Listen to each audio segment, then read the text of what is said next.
जय हिंद दोस्तों। मैं रणवीर सिंह स्वागत करता हूँ फिर से आप सभी का आपके परिवार वाणी फॉर एग्जाम में। तो दोस्तों हम लोग बात करने वाले हैं और जैसा कि आप देख पा रहे हैं ये जीएस का प्रैक्टिस सेट है एनटीपीसी एंड ग्रुप डी और साथ ही साथ सभी एग्जाम लेखपाल, Delhi police, UPP, UPSI, SSC जो भी सीएचएसएल जो भी आने वाले हैं आगामी एग्जाम सबके लिए महत्वपूर्ण रहने वाला। तो ये सेट नंबर 9 है। हम लोग इसको शुरू करते हैं शुरू से। उससे पहले यदि आप चैनल पर नए हैं तो आपसे रिक्वेस्ट है कि आप चैनल को सब्सक्राइब कर लें और साथ ही साथ नोटिफिकेशन बेल यानी कि घंटे को बहुत ज़बरदस्त तरीके से बजाइए, जिससे आपको नोटिफिकेशन मिलता रहेगा हर बार, ठीक है, जब भी वीडियोज अपलोड किए जाएंगे।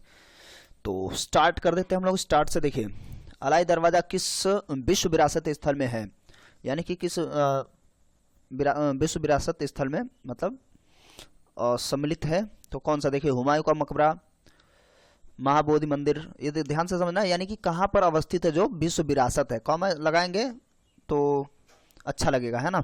महाबोधि मंदिर, कुतुब मीनार, लाल किला परिसर। तो इसका जो है आपका करेक्ट आंसर क्या हो जाएगा, जो अलाई दरवाजा है वो कुतुब मीनार में लगा हुआ है। और ये जो है 1311 के आसपास कुतुब मीनार कुतुबुद्दीन ऐबक फिर इन सब ने मिल करके बनाया था ना। और ऐसे अलाई दरवाज़ा के लिए तो अलाउद्दीन खिलजी 1311 में उसके लिए मतलब जाना जाता है, खिलजी, ठीक है।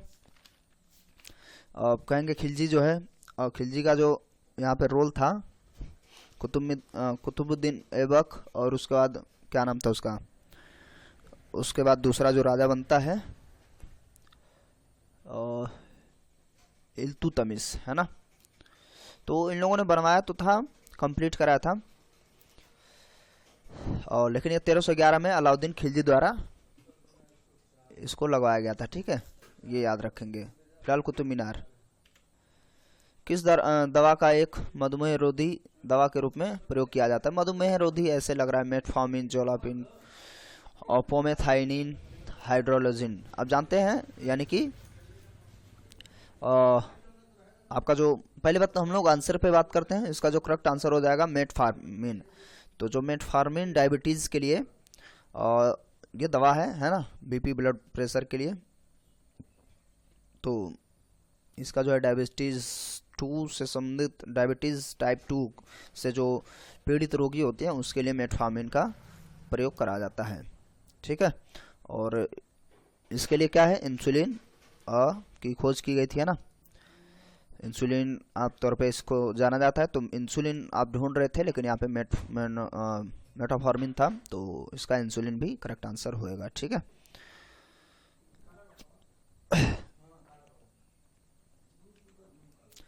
प्रकाश संश्लेषण वनस्पति कोशिका में स्थित होता है। वनस्पति कोशिका के किस में, राइबोसोम्स, क्लोरोप्लास्ट, न्यूक्लियस, माइटोकॉन्ड्रिया। तो प्रकाश संश्लेषण सभी लोग जानते हैं क्लोरोप्लास्ट में ही होगा, ठीक है, वनस्पति के क्लोरोप्लास्ट में होता है। वह कोशिका अंग है जिसमें श्वसन और ऊर्जा उत्पादन के जैसी जैव रासायनिक अभिक्रियाएं होती हैं। क्या, माइटोकॉन्ड्रिया, क्लोरोप्लास्ट, राइबोसोम्स, न्यूक्लियस। तो यहाँ पे जो माइटोकॉन्ड्रिया है ना, माइटोकॉन्ड्रिया वह कोशिका का अंग है जिसमें श्वसन तथा ऊर्जा उत्पादन के जैसी जैव रासायनिक प्रक्रियाएं होती हैं। माइटोकॉन्ड्रिया को हम इंजन कह सकते हैं, एनर्जी बूस्टर कह सकते हैं। बाकी जो है कोशिकाओं की मृत थैली कौन थी, क्या होता है उसको, लाइसोसोम कहा जाता है ना। चलिए, तो ये माइटोकॉन्ड्रिया होगा, ठीक है। पता नहीं क्या कुछ उपमा दिया जाता है, मैं समझ नहीं पा रहा हूँ अभी।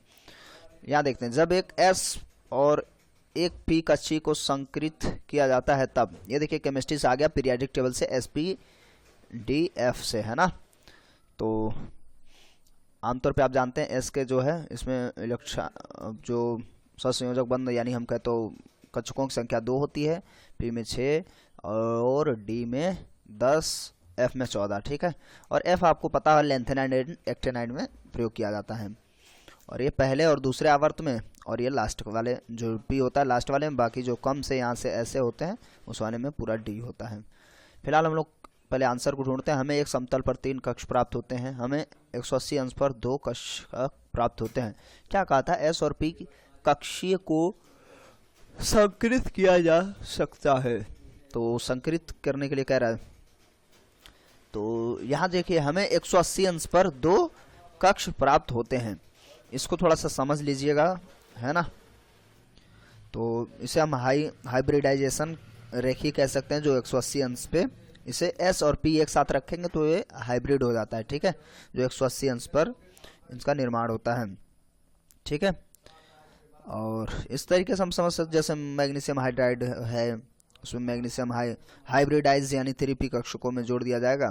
तो इस तरीके से थोड़ा सा टफ मैटर बनता है, ये साइंस से संबंधित है, फिलहाल इसको आप याद रख सकते हैं। एक औपचारिक भाषा जिसकी जानकारी या ज्ञान को व्यक्त करने के लिए इस्तेमाल किया जाता है, जिसे अक्सर कंप्यूटर प्रणाली डिजाइन में इस्तेमाल किया जाता है, उसे क्या कहते हैं? कमांड लैंग्वेज, मशीनी लैंग्वेज, मार्कअप लैंग्वेज और मॉडलिंग लैंग्वेज। तो क्या होता है, देखिए पढ़ते पढ़ते तुरंत समझना है। तो औपचारिक भाषा जिसकी जानकारी या ज्ञान को व्यक्त करने के लिए मॉडलिंग लैंग्वेज, ठीक है, जिसकी जानकारी या ज्ञान व्यक्त करने के लिए इस्तेमाल किया जाता है और जिसे अक्सर कंप्यूटर प्रणाली में इस्तेमाल किया जाता है, तो मॉडलिंग लैंग्वेज उसे हम कहेंगे, ठीक है। और ये जो है आर्टिफिशियल लैंग्वेज होता है आमतौर पे, है ना।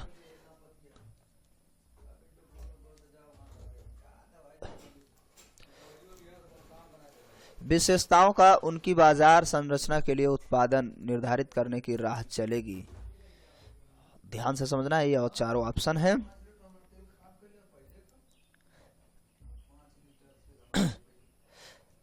जबरदस्त तरीके का क्वेश्चन है, ध्यान से देखिएगा। विशुद्ध प्रतियोगिता, विशुद्ध एकाधिकार, ठीक है, ये ऑप्शन है। विशुद्ध एकाधिकार, एकाधिकार प्रतियोगिता। फिलहाल इसमें पूरा मैं नहीं पढ़ूंगा, डायरेक्ट इसका आंसर लगाइए। विशुद्ध प्रतियोगिता, विशुद्ध एकाधिकार, ये विशेषताओं का उनकी बाजार संरचना के लिए उत्पादन निर्धारित करने की राह चलेगी। भैया इसको याद कर लो, पता नहीं खतरनाक है ना। टर्टल पेट्री किस प्रकार के आवास को अपनाते हैं? मरुस्थल, वन, समुद्र, दलदल। ये टर्टल पेट्री यानी कि टर्टल कछुआ, आप समझ रहे हैं ना। तो ये आमतौर पे समुद्र को ही अपनाते हैं। ये थोड़ा सा नॉर्मल था, डीप सोचेंगे तो गलत हो जाएगा, ठीक है। तो ये जो है आमतौर पे ये पेट्री द्वीप होता है,